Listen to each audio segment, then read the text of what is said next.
Right, so new city, change of environment. Where are you guys spiritually? I think we're in a better place today than we were a couple days ago, but it has to translate to the court, and our guys know we need to bring more energy, more life to the game, and I'm confident that we'll do that. We've got the news with Draymond. How's he doing overall? Obviously not tonight, but just kind of moving forward. Yeah, we decided to give him some time off. We don't know how long it'll be, but the toe has been lingering, the injury has been lingering, and he was on a minutes restriction the other night. He felt, and we felt, our training staff felt that we're spinning our wheels a little bit if we just keep playing him, and it gets a little worse. And we've got to get him better. So he's going to miss tonight, probably tomorrow night as well. It's a day-to-day thing, but we've got to give him enough time to knock this out and then get him back on the floor. Is Sean in the same situation? Sean's okay. With his injury as well, that was right. No, Sean's good to go tonight. Yeah. How about Alfonso? He's out tonight, yeah.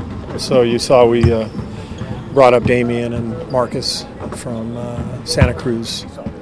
So we've got some reinforcements.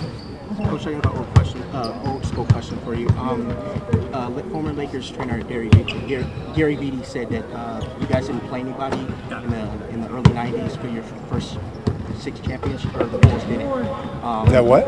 Gary Vitti said you guys didn't play anybody in the finals. What does that mean? Like, basically, he said that the competition that you guys played wasn't up to par. What is your thoughts on that, and who you think was your greatest competition tonight? I just wonder if Gary Vitti had to handle that many injuries during his time, and I question his ability to tape ankles. I think Gary was always overrated.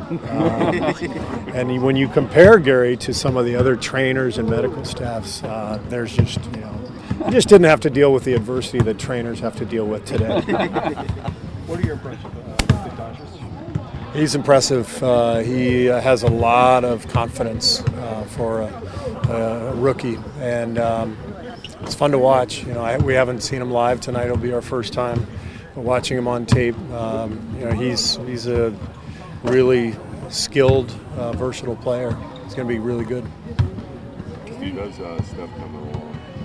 Steph's getting better every day, and made a good. I think a good jump the last couple of days in terms of his symptoms, and he's doing a little more each day with Rick. But I talked to him and I talked to Rick yesterday, and they both felt like it was heading in the right direction. When did Alfonso start feeling the foot injury? Was that just after the game? Or? I didn't hear about it until after the game, and so I think he rolled his ankle, but don't quote me on that, even though that's the point of this exercise. It's just to go through the injury list. Right. Where's Boogie at right now? How's he progressing? He's good. He's dancing out there right now. So he's working really hard and playing every day. 3-on-3,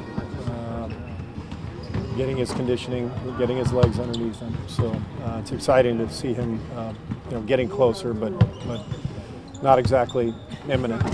With back-to-back, you think any rest tomorrow for a lot? I don't know if we can afford to rest anybody. Right. We're down quite a bit, but if somebody's banged up, I'm not going to play them if there's a risk, and if guys are good to go, this is not a time to rest anybody. Is that an awkward time, the injuries you guys are dealing with, but also trying to find your energy? Yeah. This is the season is always, every year is filled with sort of peaks and valleys, and you can feel when you got everything cooking and going smoothly, and you can also feel when you've been knocked back a peg, and that's where we are right now. And part of the challenge in this league is you got to get back going again. You got to get your momentum, your energy, your juice, and so that's the challenge. And we'll, like I said the other day, we'll find it. We'll get there. But it starts with just competing cutting hard and playing together, and we've been doing that for years. So we gotta get back to the basics. Given everything that happened, did you have any sense before the game the other night that it could affect your guys' play against Houston? Or? Sure. You know, I've been in this league for 30 years, and I've seen all kinds of stuff. And you know, I've been on teams, or I've coached teams, or I've been in management watching teams where, you know, the emotional stability takes a dip, and it affects your play on the court for sure. So that's what we're dealing with right now, and we're going to get through it. We got to do it ourselves. You know, we got to power through it with our energy and our ability to play through adversity. Coach, Horace Grant recently did an interview, and he said MJ was the devil in practice. What is your thoughts of him in practice since you played with him? Well, he was the angel when it came to winning championships. MJ was a force in practice every day. Unbelievably competitive. I've never seen anybody compete like he did in practice every day. He set a competitive tone that was not for everybody, but it made our team tougher. And he helped prepare us for the playoffs and for big moments, and he raised the bar for us. And it wasn't always easy, but it was effective. What's the most underrated aspect of Clay and what he brings to you guys? I think his durability is probably the most underrated. I mean, I've been here, this is my 5th year with the team. Last year was the first time he had an injury that kept him out for any length of time.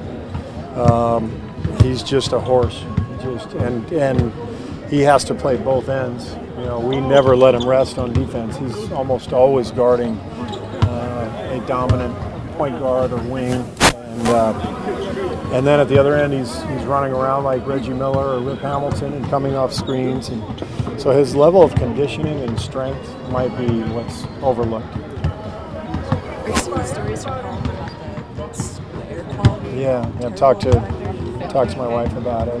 Yeah. Oh man, brutal. Just obviously that's minor compared to what people are really dealing with who have been, you know, directly affected by the fires. But it just shows you how powerful, and how destructive that fire has been. Because we're, I don't know, several hundred miles from there, a couple hundred miles. So yeah, it's terrifying. You probably got asked this question in Houston, but I've seen some of your comments about Beto O'Rourke, and I saw you tweet Beto 2020. Has any of his people reached out to you, or? You mean like as a running mate, or?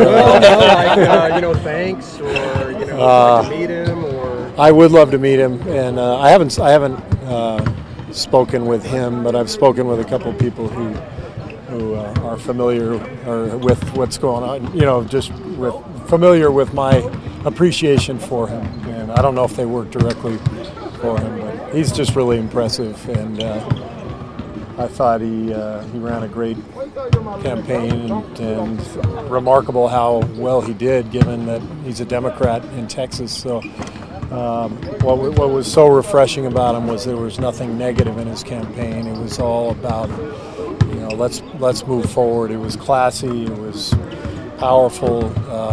He genuinely cares about people. He wants to help people, and he's got that charisma and that energy that just is magnetic. So, yeah, he's really impressive.